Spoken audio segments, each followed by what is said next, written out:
Hello students, I am Shahrawat going to teach you chapter number 1st from your chemistry book, that is some basics concepts of chemistry. Students, मैंने ये chemistry का session class 11th के students को help करने के लिए start किया है। इस सेशन में मैं आपको from the basic, from the simpler concept to the complex one समझाऊंगी। So you just no need to worry, just pay concentrate and attention to my videos and the concept which I am teaching you. And one request is there for you, that please start making notes, because notes will help you when your exams are at your head. Okay, at that time notes are very useful for you. So students, you can also make notes from my content which I am showing you, because I also prefer note making as a very important and vital role in studying. That's why I prepare my notes in a beautiful and organized manner, as you can see over here. These are the notes which I had made for myself. So students, there is one advice कह लो, suggestion कह लो आप लोगों के लिए, क्योंकि मैंने कई बार students को देखा है, कई स्टूडेंट्स इतने हड़बड़ाए रहते हैं कि वो पता नहीं कितनी ही रेफरेंस बुक्स को फॉलो कर लें, कितनी ही प्रैक्टिस बुक्स ले लें, कितने ही टीचर्स से पढ़ लें, कितने ही चैनल्स को वो सब्सक्राइब कर लेते हैं, इतनी सारी बुक्स वो इकट्ठे कर लेते हैं। मैं पूछती हूँ कहाँ जाना है। माई स्टडिंग फंडा is one teacher one book. NCERT should be at your finger tips. Okay, आपको NCERT बिल्कुल लाइन बाय लाइन एकदम रटी हुई होनी चाहिए। बाकी आप बुक्स लो, I am not telling you that please don't take any kind of book, you should, but for practising but for solving numericals, not for just theoretical part. For theoretical part you have to make notes from NCERT and it's best. Okay students, तो my funda of studying is one teacher one book. Practising के लिए आप कितने ही ले लो and you will be just master in chemistry. Okay, so students, let's begin with the chapter. मैंने इस chapter को cover करने के लिए एक वीडियो को दो पार्ट्स में डिवाइड किया है। तो student, first part is this and second part I will make you later, so don't worry about that. Let's start with the chapter. Students, अब मैं आपको ऐसे बच्चों से इंट्रोड्यूस कराती हूँ जो बहुत ज़्यादा एडवांस होते हैं, जो अभी 11th क्लास में आए हैं, उनका कॉन्फिडेंस लेवल एकदम टॉप पे है और जाते ही वो ऐसे ऐसे टॉपिक्स को हाथ लगाएंगे बिल्कुल जिनमें एकदम complex to complex difficult concepts होंगे, वो जाते ही हाथ लगाएंगे केमिकल बॉन्डिंग वाले पोर्शन। ओके, उनके लिए मोलर मास, मॉलिक्यूलर मास, ये सब तो बिल्कुल ऐसे होते हैं जैसे बिल्कुल ही उनके फिंगर टिप्स पे। बट स्टूडेंट्स, अगर आप उनसे जा कर के एक केमिस्ट्री की डेफिनेशन पूछ लो तो वो बता नहीं पाते। क्यों? क्योंकि वो उसको नेसेसिटी, ज़रूरत नहीं समझते। ठीक है, वो जानना, बल्कि ये बहुत ज़्यादा ज़रूरी है कि आप किस सब्जेक्ट को पढ़ते हैं उसकी नॉलेज आपको कितनी है। ठीक है, अगर आप बोलते हैं मैं PCB ले रखे या PCM ले रखे, तो यू शुड अंडरस्टैंड कि वो मैं पढ़ क्या रहा हूँ। तो स्टूडेंट, इसीलिए मैं आपको बोल रही हूँ कि मैं आपको इस सेशन में from the basic to the complex things सब समझाऊँ। ठीक है, अगर तो आपके बेसिक्स स्ट्रॉन्ग नहीं हैं, then also you just no need to worry, I am there, I take the guarantee of make your basics strong. Okay, I'll teach you each and everything, but the thing is that you have to just pay attention to my videos. Okay students, so let's see the definition of chemistry. Basically, what is chemistry? Chemistry is the branch of science that deals with the composition, structure and properties of matter. Chemistry is called the science of atom and molecule. तो बच्चा लोग, chemistry होता क्या है? Chemistry एक branch है science की जो कि डील करती है मैटर के कॉम्पोजिशंस के साथ, मैटर के स्ट्रक्चर के साथ, मैटर की प्रॉपर्टीज़ के साथ। ओके, और केमिस्ट्री को आप अदर वर्ड्स में the science of atom and molecule भी बोल सकते हो। अब स्टूडेंट्स, केमिस्ट्री की कई ब्रांचेस हैं। ओके, मेनली तो मैंने यहाँ पे कंसर्न किया है only 3 branches. Okay. Organic chemistry, ये जो ब्रांच ये डील करती है कार्बन कंपाउंड्स के साथ, स्पेशली हाइड्रोकार्बन्स और उनकी डेरिवेटिव्स के साथ वो डील करती है, उनकी स्टडी करती है। इनऑर्गेनिक केमिस्ट्री ये डील करती है बाकी सब एलिमेंट्स से बने हुए कंपाउंड्स के साथ except carbon. Okay student, organic carbon को इंक्लूड करती है, कार्बन की ही स्टडी करती है, और इनऑर्गेनिक बाकी सब की स्टडी करती है बस कार्बन को छोड़ के। और इनऑर्गेनिक उन मिनरल्स की स्टडी भी करती है जो कि अर्थ के क्रस्ट पे फाउंड किए जाते हैं। Now physical chemistry, physical chemistry हमें फंडामेंटल प्रिंसिपल्स के बारे में बताती है, हमारे केमिकल फिनोमिनास के बारे में हमें कंसर्न कराती है। Okay, it is basically concern with the laws and theories of the different branches of the chemistry. अब फिज़िकल केमिस्ट्री के अंदर further it is divided into 4 parts, that is industrial chemistry, analytical chemistry, biochemistry and nuclear chemistry. Industrial chemistry, the chemistry involved in industrial process. Okay, analytical chemistry, this branch deals with qualitative and quantitative analysis of various substances. ये अलग अलग substance की quantity और quality को analyse करते हैं। Biochemistry, this branch deals with chemical changes going on in the body of living organism like plants and animal. ये उन केमिकल चेंजेस के बारे में स्टडी करती है, उन केमिकल चेंजेस के साथ डील करती है जो कि लिविंग ऑर्गेनिज्म की बॉडी के अंदर हो रहे होते हैं। Okay students, nuclear chemistry, nuclear reactions के बारे में ये डील करती है, जैसे न्यूक्लियर फिशन हो गया, न्यूक्लियर फ्यूशन हो गया, इन सब के बारे में ये स्टडी करता है और ये डील भी करता है। अब हम देखते हैं properties of matter and there measurement. Every substance has unique and characteristic properties. These properties can be classified into 2 categories. ये जो मैटर की प्रॉपर्टीज़ हैं इन्हें 2 हिस्सों में क्लासिफाई किया गया है। First is physical properties and second one is chemical properties. तो अब हम देखते हैं कि फ़िज़िकल प्रॉपर्टीज़ क्या क्या होती हैं और केमिकल प्रॉपर्टीज़ क्या क्या होती हैं और ये एक दूसरे से अलग कैसे होती हैं। हम देखेंगे कि कैसे जो केमिकल प्रॉपर्टीज़ है वो फिज़िकल प्रॉपर्टीज़ से अलग है और फिज़िकल प्रॉपर्टीज़ केमिकल प्रॉपर्टीज़ से अलग है। Okay students, so let's begin with the physical properties. Physical properties are those properties which can be measured or observed without changing the identity or the composition of the substance. Example, color, odor, melting point, boiling point, density, etc.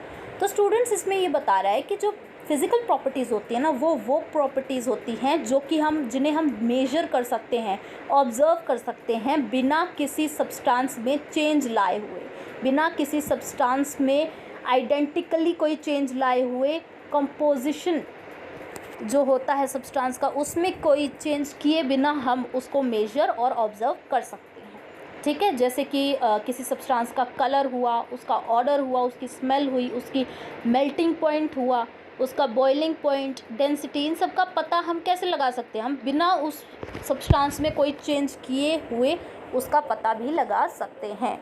Where as जो chemical properties होती हैं उनको measurement करने के लिए हमें उस substance पर केमिकल चेंजेस करने पड़ते हैं। ठीक है, जैसे आपने एग्जांपल यहाँ पे मैंने दे रखा है, burning of magnesium ribbon in air.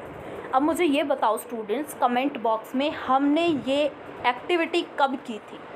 हमने ये एक्टिविटी क्लास 10th में की थी। अगर आपको याद हो तो फर्स्ट चैप्टर में हमने ये एक्टिविटी की थी और ये फर्स्ट ही एक्टिविटी की थी जब हमने ऑक्सीजन की प्रेजेंस पे मैग्नीशियम रिबन को बर्न किया था। ओके स्टूडेंट्स, आया याद? उसके बाद हम देखते हैं थ्योरेटिकली कैसे केमिकल प्रॉपर्टीज़ को हम कैसे डिफाइन करेंगे। Chemical properties are characteristic reactions of different substances. These include acidity or basicity, combustivity, etc. Many properties of matter such as length, area, volume, etc. are quantitative in nature. Okay students, metric system was based on the decimal system. ये एक तरह का system होता है जो कि decimal system के ऊपर बेसिस होता है. Okay, the international system of units SI, okay, standard जो हम इसको बोल सकते हैं, the international system of units, international D unites,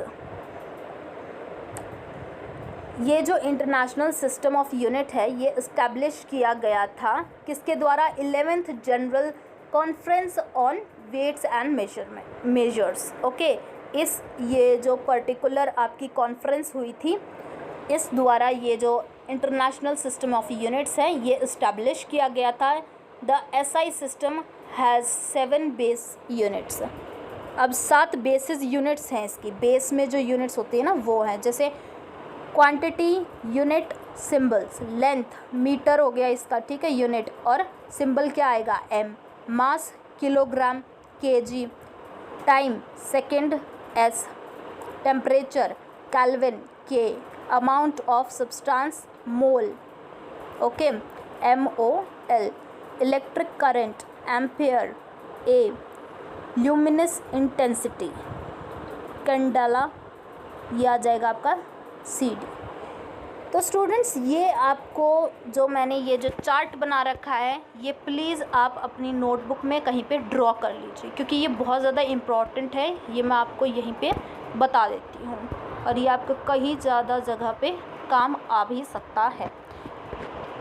okay students, तो अब हम देखते हैं मास एंड वेट. हम मास को और वेट को कैसे डिफाइन करेंगे और कैसे मास वेट से अलग है और वेट कैसे मास से अलग है.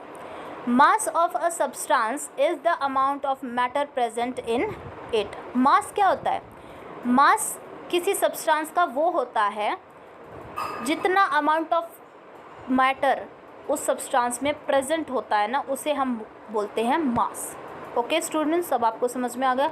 जितना अमाउंट ऑफ मैटर एक सब्सटेंस में है उस अमाउंट ऑफ मैटर को हम बोलेंगे मास.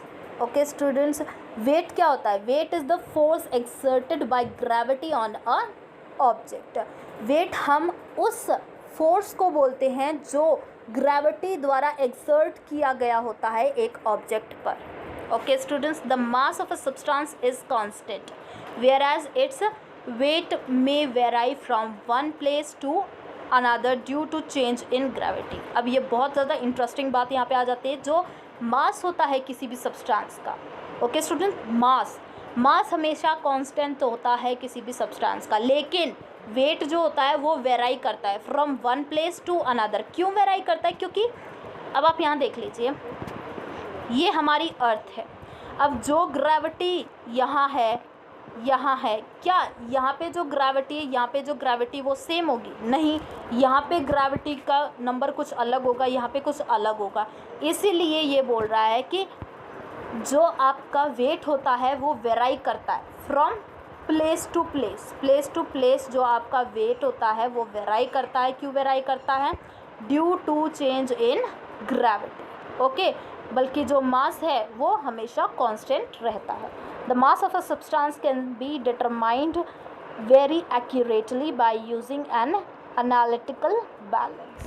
हम मास को एकदम एक्यूरेसी पे नाप सकते हैं. ओके, अब हम देखेंगे वॉल्यूम क्या होता है. Volume has the units of length cube.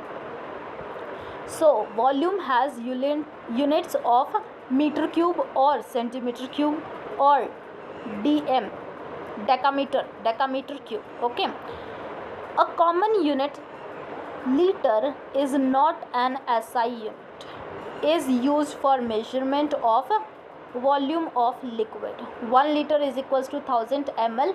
1000 centimeters cube is equals to 1 decameter cube. तो स्टूडेंट्स यहाँ पे बताया गया है कि जो वॉल्यूम होती है वो लेंथ क्यूब में मापी जाती है और जो वॉल्यूम होती है वो मीटर क्यूब या सेंटीमीटर क्यूब या डेकामीटर क्यूब में भी मापी जा सकती है. लेकिन जो लीटर होता है वो एक एसआई यूनिट नहीं होता और वो यूज़ किया जाता है वॉल्यूम ऑफ लिक्विड को मापने के लिए। 1 litre is equals to 1000 ml, okay, and 1000 centimetre cube is equals to 1 decametre cube. Okay students, hope ये आपको समझ में आ गया होगा।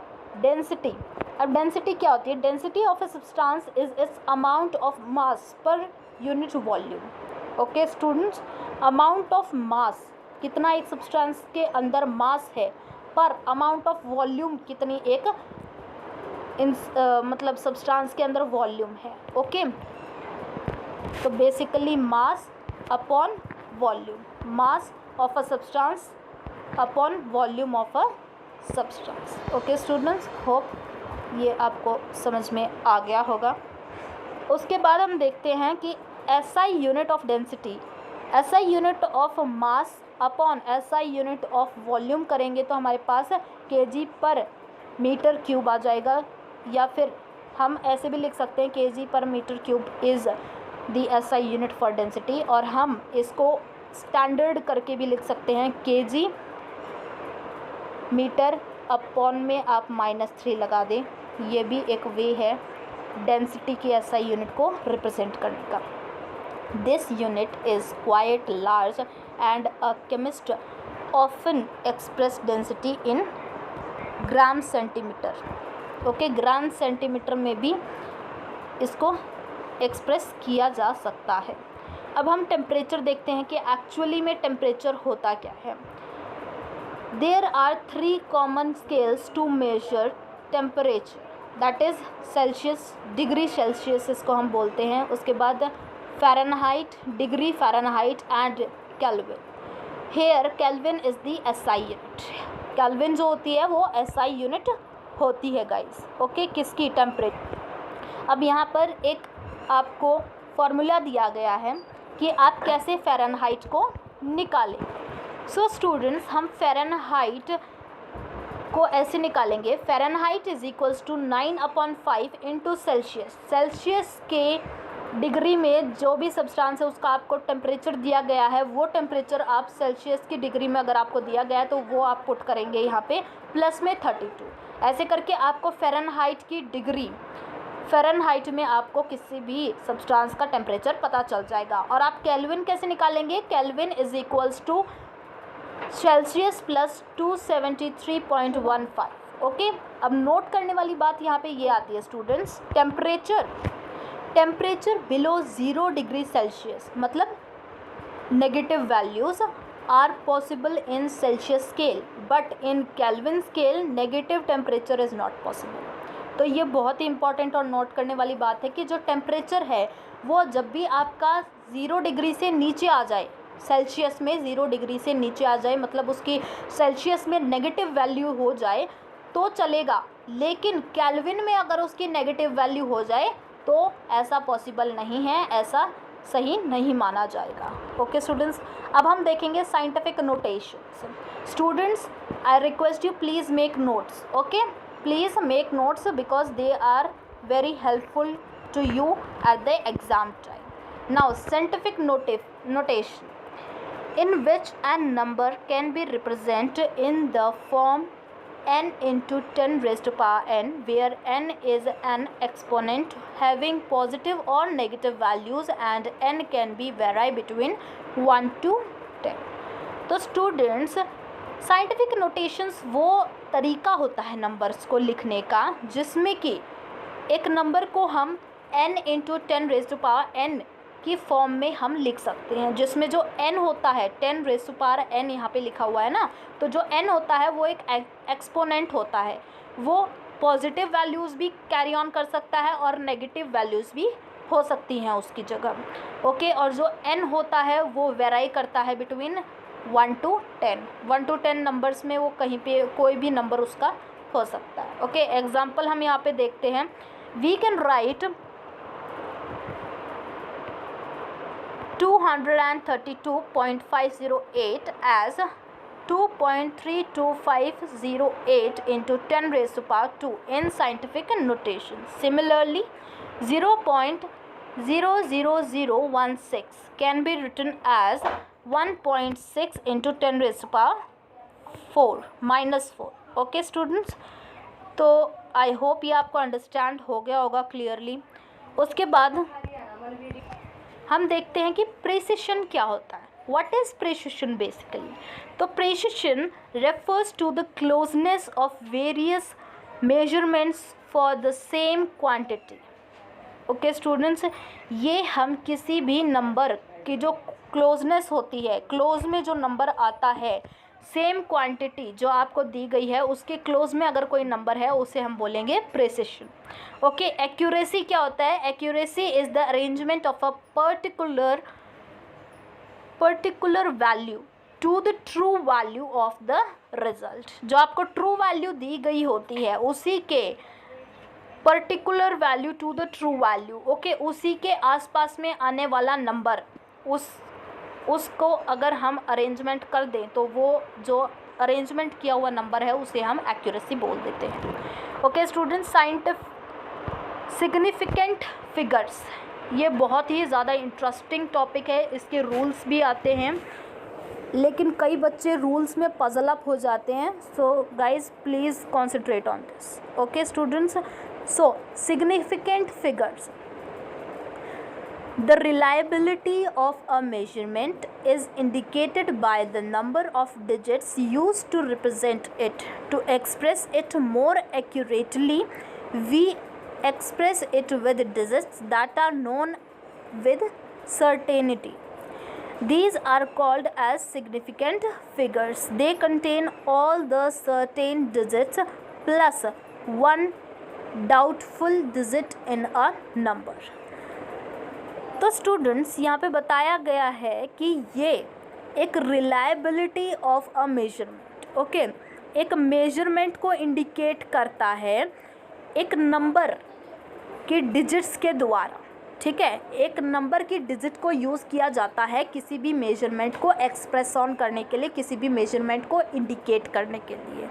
To express it more accurately, अगर तो उस नंबर को आपको बहुत ही एक्यूरेट मैनर में, अगर आपको मतलब बिल्कुल करेक्टली नहीं पता है और आपको उसका एक्यूरेटली ही रिप्रेजेंट करना है, तो आप कैसे एक्सप्रेस करोगे? To express it more accurately we express it with digits that are known as with certainty. मतलब हम उसके इतनी क्लोजेस्ट वाले नंबर यूज़ करेंगे, ठीक है, इतनी सर्टेनिटी हम वहाँ पे यूज़ करेंगे ताकि वो ऐसा लगने लगे कि हाँ ये कुछ एक्यूरेट है। ये लोगों को जो नहीं जानते उन्हें ऐसा लगे कि हाँ यही नंबर हो सकता है, लेकिन दैट इज़ एक्यूरेट। ओके, उसे हम बोलते हैं significant figures.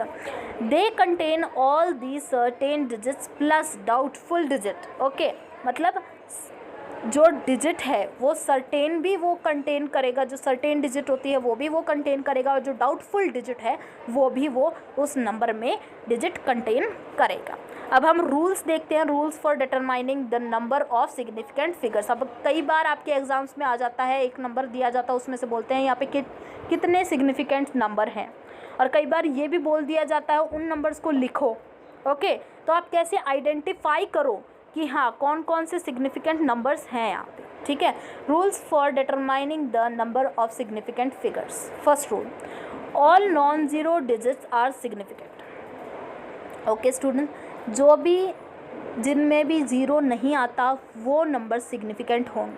For example 6,9 has 2 significant figures while 2.16 has 3 significant figures. क्यों? क्योंकि एक में भी ज़ीरो नहीं है, इसलिए तीनों की तीनों ही आपके सिग्निफिकेंट फिगर्स हो गई, और ऊपर वाले में दोनों ही आपके सिग्निफिकेंट फिगर्स हो गई। The decimal places does not determine the number of the significant figures. इस रूल में जो डेसिमल पॉइंट होता है उसका कोई ऐसा कुछ रोल यहाँ पे बताया नहीं गया है। हाँ, इसका भी रोल आएगा लेकिन आगे वाले रूल्स में आएगा, then we will see to it. अब हम पहुँचते हैं सेकेंड रूल पे। A zero becomes significant in case it comes in between non zero numbers. For example 2.003 has 4 significant figures. 4.0302 has 3 significant figures. तो स्टूडेंट्स अब यहाँ पे देखो, यहाँ पे बहुत ज़्यादा इंटरेस्टिंग आपकी बात आई है। अब पहले ये ऊपर क्या बोल रहा था कि नॉन ज़ीरो जो डिजिट्स हैं वो क्या हैं, वो सिग्निफिकेंट्स होती हैं, और अगर ज़ीरो आ जाता है तो वो सिग्निफिकेंट नहीं होती हैं। लेकिन यहाँ देखो, यहाँ ये बोल रहा है कि ज़ीरो आ जाए तो सिग्निफिकेंट होंगी। कैसे होंगी, इसका भी केस है स्टूडेंट्स, पागल आप मत हो, इसका भी केस है। इसका ये केस है जब ज़ीरो नंबर्स के बिटवीन आता है, ठीक है, नंबर्स के बिटवीन आता है तभी वो सिग्निफिकेंट माना जाएगा। अब आप यहाँ देख लीजिए, ये नंबर है आपका, ये नंबर ओके दिख रहा होगा, तो ये नंबर क्या है 0.2.003। तो जो ये ज़ीरो आई है ये 2 और 3 के इन बिटवीन आई है ना, तो इसलिए यहाँ पे कितने सिग्निफिकेंट फिगर्स होंगे 1 2 3 एंड 4। सो 4 सिग्निफिकेंट फिगर्स होंगे। ऐसे ही आप यहाँ पे सेकंड जो आपका एग्जांपल दिया गया है 4.02, यहाँ पे कितने सिग्निफिकेंट फिगर्स होंगे 1 2 3 3 होंगे स्टूडेंट्स, 3 ओके। तो आई होप आपको ये समझ में आ गया होगा। मतलब यहाँ पे ये बोला गया है जो ज़ीरोज़ जो नंबर्स के बिटवीन आती हैं वो सिग्निफिकेंट फिगर्स में काउंट डाउन होंगी, ठीक है ओके स्टूडेंट्स। अगर तो वो नंबर्स के बीच में आती हैं तो वो काउंट डाउन होंगी, वो सिग्निफिकेंट फिगर्स मानी जाएंगी ओके स्टूडेंट्स। अब आप यहाँ देखिए, अब हम चलते हैं रूल नंबर 3 पे। Zeros at the beginning of a number are not significant okay. Number के बिगनिंग में ज़ीरो आ जाती हैं वो सिग्निफिकेंट नहीं होंगे ओके स्टूडेंट्स, वो सिग्निफिकेंट नहीं होंगी। अब यहाँ देख लेते हैं, for example 0.002 has 1 significant figures while 0.0045 has 2 significant figures. कैसे, क्योंकि भाई यहाँ पे ज़ीरो, आप यहाँ पे देख सकते हो कि ज़ीरो आगे आ रहा है, यहाँ पे भी ज़ीरो आगे आ रहा है, और यहाँ पे क्या बोला है zeros at the beginning are not significant numbers, ठीक है स्टूडेंट्स। तो आपने देख लिया कि कैसे यहाँ पे ज़ीरो का रोल है और कैसे यहाँ पे डेसिमल का रोल है। अब हम चलते हैं 4th रूल पे, जो कि बहुत ज़्यादा इंटरेस्टिंग है। All zeros placed to the right of a number are significant. Wow, मतलब एकदम सुपर्ब है ये तो मतलब एकदम इजी वाला आ गया आपके पास। कैसे आ गया, अब यहाँ पे देखो, अच्छा मैं आपको रीड करके नहीं बताऊंगी, मैं आपको ऐसे एक्सप्लेन करूँगी। 16.0। अब मुझे यहाँ पे बताओ, यहाँ पे कितने सिग्निफिकेंट फिगर्स होंगे। ऑब्वियसली भाई 3 होंगे। क्यों होंगे, क्योंकि जो ज़ीरो है वो आपके राइट हैंड साइड में आ रहा है, ठीक है, पॉइंट के बाद आ रहा है, तो ऑब्वियसली माना जाएगा, ठीक है। तो इसलिए क्या है, वही बात यहाँ बोली गई है, जो नंबर के बाद ज़ीरो आएगा वो सिग्निफिकेंट माना जाएगा। अब हम चलते हैं 5th रूल पे। एग्जाम्पल मैंने आपको एक बता दिया, that is enough okay, that is really enough. Now 5th rule में ये बताया गया है, in exponent notation the numerical portion represents the number of significant figures, ठीक है। एग्जाम्पल से देख लेते हैं, अगर नहीं समझ में आई अंग्रेजी तो। For example 0.00045 is expressed as 4.5 into 10⁻⁻⁴ in term of significant notations. अब स्टूडेंट्स इसी में हम लोग देख लेते हैं 0.00045।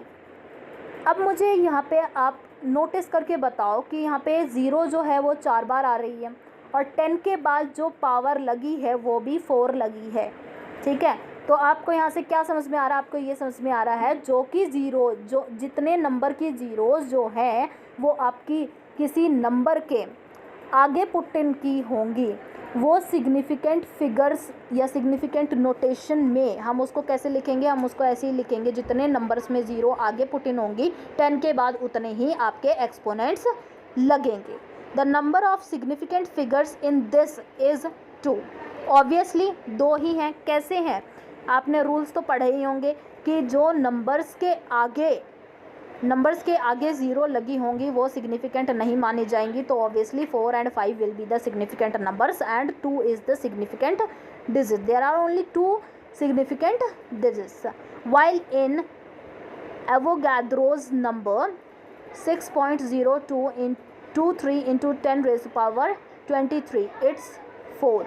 ओके, 4 सिग्निफिकेंट फिगर्स हैं यहाँ पे. ओके, ये आप मुझे कमेंट्स में बताना कैसे 4 हैं, कौन सा रूल लग रहा है यहाँ पे, मैं आपको नहीं बताऊँगी. Okay students, use your mind also. तो बच्चा लोग, अब हम मूव करते हैं 6th रूल पे, and that is really interesting. ये अब आपका डेसिमल पॉइंट्स के रिगार्डिंग आ गया, तो इसे बहुत ध्यान से समझना, बाकी बच्चे बहुत ज़्यादा कंफ्यूज हो जाते हैं. ठीक है. The decimal point doesn't count towards the number of significant figures. For example, the number 345601 has 6 significant figures. Okay, but can be written in different ways as 345.601 or 0.345601 or 3.45601, all having same number of significant figures. यहाँ पे क्या बोला गया है, यहाँ पे ये बोल रहा है कि डेसिमल पॉइंट्स जो होती हैं ना, उन्हें काउंट नहीं किया जाता है सिग्निफिकेंट फिगर्स में. मतलब अगर एक नंबर नॉर्मली में उसके 6 सिग्निफिकेंट फिगर्स हैं, तो डेसिमल लगने के बाद भी उसके 6 ही सिग्निफिकेंट फिगर्स होंगे. ठीक है, डेसिमल पॉइंट को काउंट डाउन नहीं किया जाएगा. ठीक है, this is the important thing that you have to remember. Okay students, I hope आपको ये सारे रूल्स समझ में आ गए होंगे. ये आप प्लीज़ कहीं लिख लो, बिकॉज बहुत ज़्यादा बच्चे इनमें पजल अप हो जाते हैं. तो अब हम देखेंगे retention of significant figures, rounding of figures. The rounding of procedure is applying to retain the required number of significant figures. ठीक है, अब हम इसमें देखते हैं फर्स्ट पॉइंट क्या लिखा गया है. If the digit coming after the desired number of significant figures happens to be more than 5, the preceding significant figure is increased by 1. 4.317 is round off to 4.32. अब स्टूडेंट्स यहाँ पे क्या बोला गया है, यहाँ पे ये बोला गया है कि अगर एक डिजिट के डिज़ायरेबल नंबर्स हैं और उसका जो सिग्निफिकेंट नंबर है, सिग्निफिकेंट फिगर है, वो 5 से ज़्यादा आ जाते हैं, तो preceding significant figure is increase. जो प्रीसीडिंग सिग्निफिकेंट फिगर्स होते हैं, मतलब जो सिग्निफिकेंट फिगर्स होते हैं, वो इंक्रीज़ कर जाते हैं 1 से. ठीक है, कैसे, मैं आपको एग्जांपल के नज़रिए से बताती हूँ.